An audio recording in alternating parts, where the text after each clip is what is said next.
भगवंताच्या भूमीमध्ये आपण आहोत आणि भगवंताच्या भूमीमध्ये भगवंताच्या रूपाचं वर्णन करणारा अभंग आहे. भगवंत दिसायला कसा आहे हे सांगणारा अभंग आहे. तसं बघायला गेलं या अभंगाच्या बाबतीमध्ये ज्ञात नाही असा एखादाही व्यक्ती किंबहुना या दिंडीत तरी नाही. तसं तर महाराष्ट्रातल्या कानाकोपऱ्यात ज्याला मराठी भाषा येते, ज्याला मराठीत जाणता येतं, मराठी लिहिता बोलता वाचता येतं, त्या सगळ्यांनाच हा अभंग पाठ आहे. पाठ नसेल तर कानपाठ तरी निश्चितच आहे. कारण जगतामध्ये सुंदर ते ध्यान उभे विठेवरी हा अभंग रूप पाहता लोचनी सुख झाले हो साधने. हे दोन अभंग पाठ नाहीत असा एकही व्यक्ती नाही बरं का.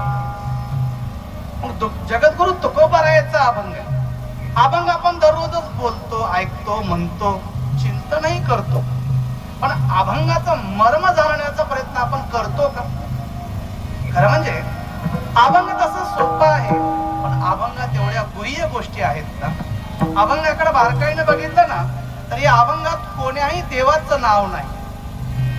बघा लक्ष द्या, या अभंगाचा बारकाईने विचार केला ना तर या अभंगात कोण्याही देवाचं नाव नाही, पण देव कोणता आहे हे मात्र सांगायची गरज उरत नाही. हे अभंगाचं वेगळं वैशिष्ट्य. देवाचं नाव नाही पण देव कोणता आहे मात्र आपोआपच कळतो. सुंदर ते ध्यान उभे विठेवरे. जो विठेवर उभा आहे, नाव सांगितलं नाही बरं. त्याच्या कटेवरती हात आहेत, नाव नाही सांगितलं. त्याच्या गळ्यात तुळशीची माळ आहे, इथेही नाव नाही सांगितलं बरं का. त्याच्या गळ्यामध्ये कौस्तुभ मणी आहे, इथेही नाव नाही सांगितलं. त्याच्या कानात मकराची कुंडले आहेत, इथेही नाव नाही सांगितलं.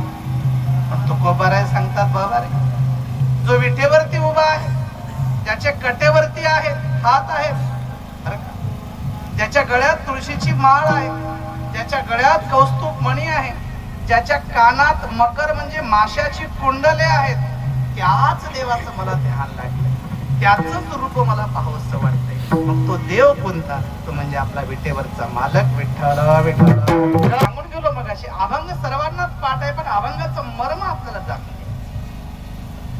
तो विटेवरच का उभा असेल बरं? त्याच्या कटेवरच का हात असते? त्याने तुळशीची माळच का घातली असेल? त्याच्या गळ्यात कौस्तुभ मणीच का असेल? त्याने माशाची कुंडलेच का कानात धारण केले असते? विविध कारण आहे त्याच्या पाठीमागे. आपल्याकडे संक्षिप्त वेळ आहे. तुम्ही उन्हात बसलात, सकाळी पहाटेपासून काकडा सुरू आहे, तुमचे पेशन्स बघता तासभर आपण चिंतन करूया आणि अभंगाचा मर्म शोधण्याचा प्रयत्न करूया. विठ्ठल.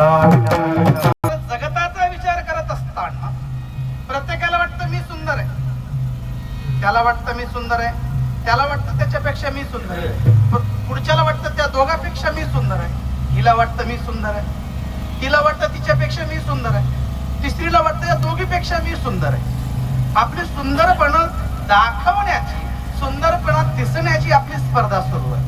खरंच आपण सुंदर आहोत का? मला वाटते आपण सुंदर नाही. आपण जर सुंदर असतो तर सौंदर्य प्रसादाने लावायची गरज राहिली नसते. आवाज कमी राहू द्या. आवाज येतो ना माझा मागे? आपण जर सुंदर असतो तर मला वाटतं हे सौंदर्य प्रसादाने, जे कॉस्मेटिकचे दुकान आहेत ना, कटलरीचे दुकानं, त्यात क्रीम आले, पावडर आले, फाउंडेशन आलं, कॉम्पॅक्ट आलं, लाली आली, पावडर आलं, हे विकणं बंद झालं असतं नाही का? आपण सुंदर नाही आहोत, सुंदर दिसण्याचा प्रयत्न करतो. एवढे सुंदर दिसण्याचा प्रयत्न करतात. बघायला गेलेली बाई नवरी आणि लग्नातली नवरी, दोघीचा फरक नवरदेवालाच कळना. कारण बघायला गेली तेव्हा ती साध्या मेकअप मध्ये राहते आणि लग्नामध्ये तिला मेकअप मॅन येतो किंवा मेकअप लेडीज येते. ती एवढी मेकअप करते, अक्षदा तिच्या गालावर चिटकून बसतं, एवढा थर चढतो मेकअपचा. मला काय म्हणायचे लक्ष द्या, मला आपण सुंदर आहोत का हे मी सांगतोय. लक्ष द्या, आपण सुंदर नाही आहोत. आपण सुंदर दिसण्याचा प्रयत्न करतो. आपण दिसायला सुंदर नाही बरं, आपण वागायला सुंदर आहोत का? वागायला, विचारायला सुंदर नाही हो. नाही, वारीत निघाल्यावर सुद्धा आपली पिशवी दुसऱ्याच्या खांद्यावर आपण ठेवतो, घालून या भार. राहिलो निश्चित. हा पण वारकरी हुशार. दुसरं म्हणते हा तुका म्हणे माझे एकमेकावर ढकलाढकली आपण करतो. हा नाही का? आपल्या विचारात सुद्धा सुंदरता नाही. हा आपण काय विचार करतो, आपल्याला पाल चांगली भेटली पाहिजे बाबा, दुसऱ्याचं काय का होईना. हा आपल्याला चांगली पाल भेटली पाहिजे, चांगली सतरंजी भेटली पाहिजे, चांगलं स्वच्छ ताट पाहिजे, आपल्याला बिस्लरीचं पाणी पाहिजे, पहिल्या पंक्तीला जेवण भेटलं पाहिजे, बाकीच्याचं काय होईल ते होईल. ही विचाराची सुंदरता सुद्धा आपल्याकडे नाही लक्षात नाही आहे हो. आपण दिसायला सुंदर नाही आहोत, आपण हसायला सुंदर नाही आहोत, आपण वागायला सुंदर नाही आहोत. बरं तुम्हाला सांगतो, हे बसलेले माणसं हे बरे सुंदर आहेत, हे उभे राहिलेले, मी बघता तुमच्याबद्दल बोलणार नाही, मी माझा अनुभव सांगतो. महाराज लोकांना बसलेले माणसं सुंदर आहेत कारण त्यांच्या सुंदरतेला डाग नाही, त्यांची श्रद्धा भोळी आहे. पण आमच्या मनात फार असतो. आम्हाला वाटतं नंदू महाराजांचं कीर्तन माझ्यापेक्षा चांगलं होऊ नये, हे मला वाटतं मनात. बरं का? महाराज म्हणतात मग माझं कसं झालं, गायक म्हणते आपली चाल कशी झाली, वादक म्हणते मग मी कसा मृदंग वाजवला, त्याच्यापेक्षा मी चांगला वाजवला. पण आपण असं कधीच म्हणत नाही. आपण प्रभूची लेकरं आहोत सगळे, आपण सगळे प्रभूची लेकरं आहोत. सगळे लेकरं असताना त्याच्यापेक्षा मी चांगला म्हणण्याचा प्रश्नच नाहीये. आपल्या संतांनी असं कधी केलंय का? नाही केलंय हो, नाही केलंय. हा एवढी सुंदर वारी आपल्याला करून दिली संतांनी, एवढी सुंदर, एवढी सुंदर. सांगू तुम्हाला, खरं म्हणजे 12व्या शतकाचा विचार करायला गेलो ना, त्यावेळेस बहामणींचा काळ होता या महाराष्ट्रामध्ये, यवनांची सत्ता होती या महाराष्ट्रामध्ये. आणि तत्कालीन परिस्थितीमध्ये कैवल्य सम्राट चक्रवर्ती ज्ञानोबारायांनी विश्वास अज्ञानाचं ओझ स्वतःच्या एकट्याच्या डोक्यावर घेतलं. एकट्याच्या डोक्यावर घेतलं. वारी तर पहिलेही सुरू होती, आताही सुरू आहे, पुढे राहणार आहे. बरं का? थोडक्यात 5 मिनिटात वारीचा इतिहास सांगून पुढे आपण आवाज.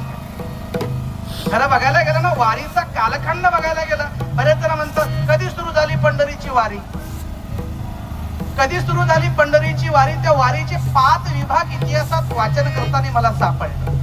वारीचा बघितला कालखंड जर बघितला, ज्ञानदेव पूर्व पुंडलिक भक्त कालखंड एक कालखंड आहे. म्हणजे पुंडलिकापासून एक वारी आहे असा उल्लेख येतो. आणि ज्ञानदेव नामदेवांचा एक कालखंड येतो. तिसरा कालखंड संत भानुदास एकनाथांचा कालखंड येतो. चौथा कालखंड तुकोबाराय निळोबारायांचा कालखंड येतो. आणि 5वा कालखंड जगद्गुरु तुकोबारायाच्या नंतरचा येतो. असे वारीचे 5 कालखंड आपल्याला इतिहासात शोधताना सापडतात.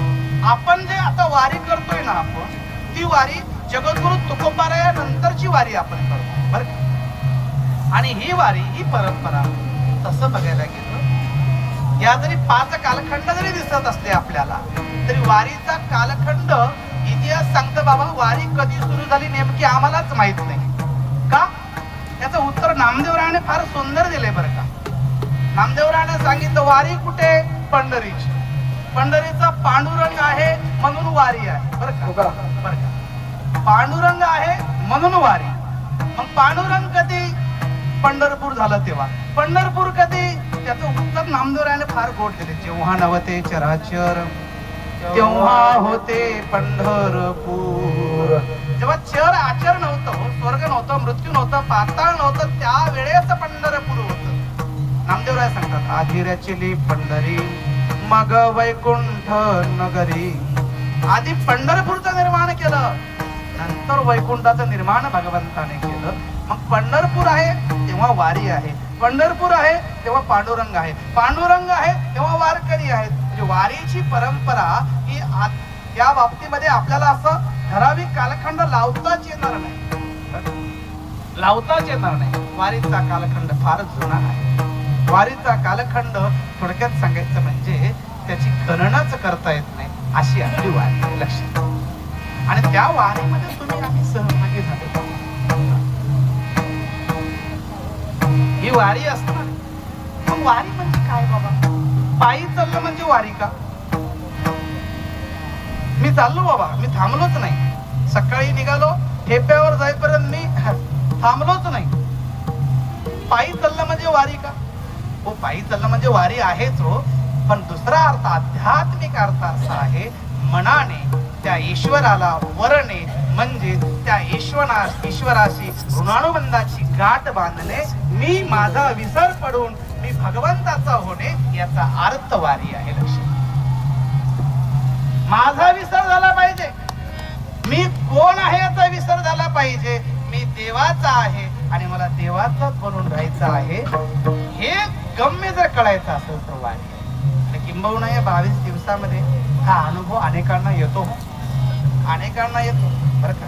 आपण मगाशी थोडं सांगितलं विचाराची शुद्धीकरण, पण दुसरी जर बाजू बघितली ना, आपण इथे बसलेला व्यक्ती गर्भश्रीमंत कोणी असतील, कोणी गरीब असेल, कोणाला रोज कामाला जाऊ गेल्याशिवाय खायला भेटत नसेल, कोणाकडे कामाला लोक असतील इथं बसलेल्यापैकी, मला कोणाची ओळख,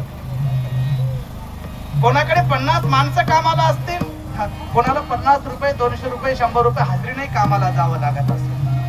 पण वारीचं वैशिष्ट्य सांगू तुम्हाला माहिती बा, इथं ज्याच्याकडे 50 माणसं कामाला आहेत आणि जो 100 रुपये हजेरीने कामाला जातो, ह्या दोघालाही एका सतरंजीवर आणते, त्याचं नाव वारी. वाटतच नाही भेद. आता माझं सांगतो ना मी, रोज मला गरम पाणी लागतं, जाग्यावर सगळं लागतं. आज माझी 5 मिनिटात आंघोळीच आटोपली, कळलंच नाही पाणी गरम आहे की थंड आहे. लोक असंही म्हणतात हो, लोक असंही म्हणतात, बाबा रे काय कमाल असेल बाबा, 20-25 लाख लोक, आपल्या घरी 2 पाहुणे वाढलं तर नाकी नऊ येतं आपल्या. काय माझ्या माऊलीची, काय माझ्या पांडुरंगाची कमाल असेल, काय लीला असेल, एवढ्या सगळ्या लोकाला सामावून घेतले माझी माय.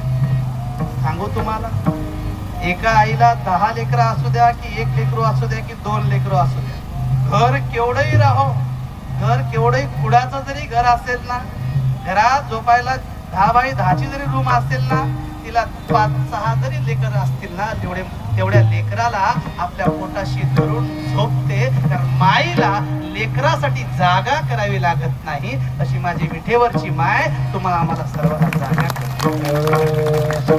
हे वैशिष्ट्य आहे पंढरपूरचं, हे वैशिष्ट्य आहे माझ्या पांडुरंगाचं. इथे अनेक लोक येतात पण कोणीच थकत नाही. 22 दिवस अहो, साधं लातूरला गेलं, नांदेडला गेलं, आळंदीहून पुण्याला गेलं तर संध्याकाळी माणूस 2 तास उठत नाही. इथं तर माणूस बसतच नाही, सारखंच पळतो. फार लोक कमाल करतात वारीच्या.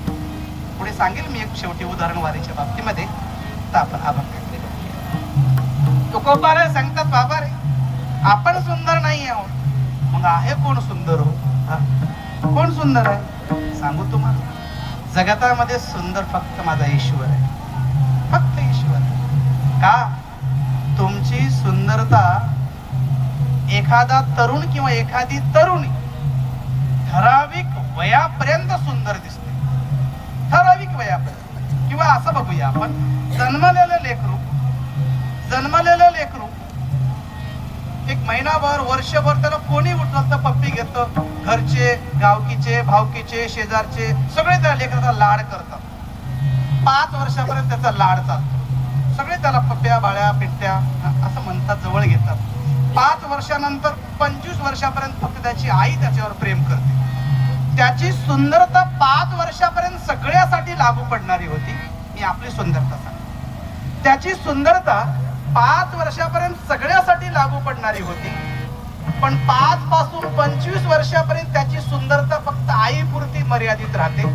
त्याच्या आईलाच ती आवडतं. मग ते कसं करायचं? तसं आईला तर कोणतंही लेकरू आवडतं, कसलंही राहू द्या, दिवसा बॅटरी लावून बघायचं लेकरू राहू द्या आईचं, माझ्या पप्प्यासारखं लेकरूच नाही म्हणते, कारण आई असते ना ती, बरं का. पण 25 वर्षापर्यंत आईला त्याची सुंदरता दिसते किंवा तो सुंदर दिसतो. 25 नंतर तो आईलाही सुंदर दिसत नाही, बाईलाच सुंदर दिसतो. 25 ते 30 वर्षापर्यंत बाईला सुंदर दिसतो. मग बाई पाळणा हल्ला की बाईला तो कुरूप दिसतो, तो सुंदर दिसत नाही, बाईला तिचे लेकरं सुंदर दिसतात. मग याचं एवढंच काम असतं, कामाला जावं, कमवून आणावं आणि प्रपंच चालवावा. 60 वर्षापर्यंत हातपाय चालले तर बऱ्यापैकी कुठेतरी याला बरं म्हणतात 1-2 माणसं घरात. 60 वर्ष झाले, ज्याला सगळ्या गावानं डोक्यावर घेतलं होतं लय सुंदर लेकरू म्हणून. 60 वर्ष झालं बाजत पडलं की आता यानं गेल्यानं खरं आहे.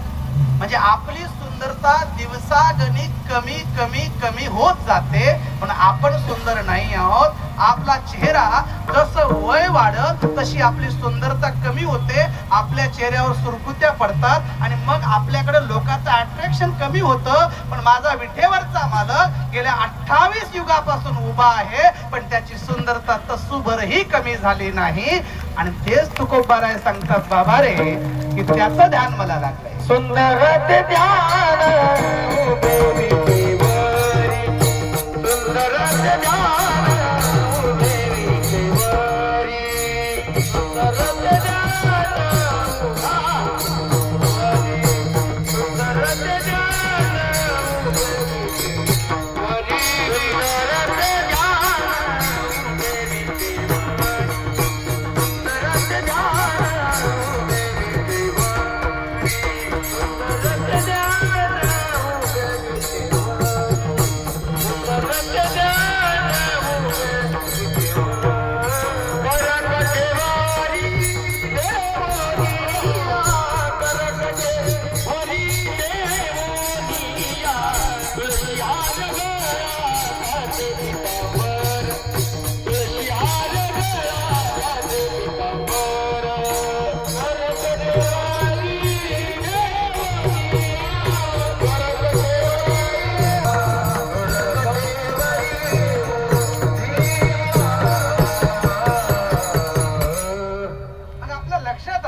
सुंदर ते ध्यान उभे विठेवरी, कर कटेवरी ठेवून या. तो देव सुंदर आहे. देवच सुंदर, बाकी काही सुंदर. तो देव का सुंदर असेल त्याचं कारण शास्त्रात सांगितलं. विविध कारण आहेत देवाच्या सुंदरतेचे. 2-4 कारण बघूया पुढे जाऊ. तो देव स्वयंभू आहे म्हणून तो सुंदर आहे. अनादि अद्वैत प्रगटले बिंब नाम हे सुलभ विठ्ठल राजा. अनादि आहे म्हणून तो सुंदर आहे. स्वयंभू आहे म्हणून तो सुंदर आहे. अरे संतांनी तर फार गोड प्रमाण दिले. हो तुमचं आमचं सुंदर मदन हा सुंदरतेचं प्रतीक आहे, पण माझा देव तर मदनाचा पुतळा आहे. राजस सकुमार मदनाचा पुतळा, सकुमार मदनाचा पुतळा, सुकुमार मदना सुकुमार मदनाचा पुतळा. काय गोड आहे माझं रे, एवढ्या गोड आहे ना. तुम्ही सगळे गोड आहात. 22 दिवस आवाज टिकून ठेवले. आणि तुम्हाला हे सांगतो बाबा सगळे उद्याचे दिवस संधी आहे, लक्षात घ्या. हा एक सांगू तुम्हाला, इथं लई प्रेम आहे हो इथं. तुम्ही गेलात ना घरी, मग ते कापूस दिसतो, ते ज्वारी दिसते, ते खत टाकायचं दिसतं, पाणी पडणार गेलं की टेन्शन येतं. ते गेलं की सुरूच आहे. मग आता गेलं सांगू तुम्हाला, माझ्या पांडुरंगानं फार मोठी किमया केली हो आपल्या सगळ्या वारकऱ्यासाठी. लोक ना शहरातले लोक रिलॅक्स होण्यासाठी महिन्याला कुठंतरी गेस्ट हाऊसवर जातात. का म्हणे, कशासाठी?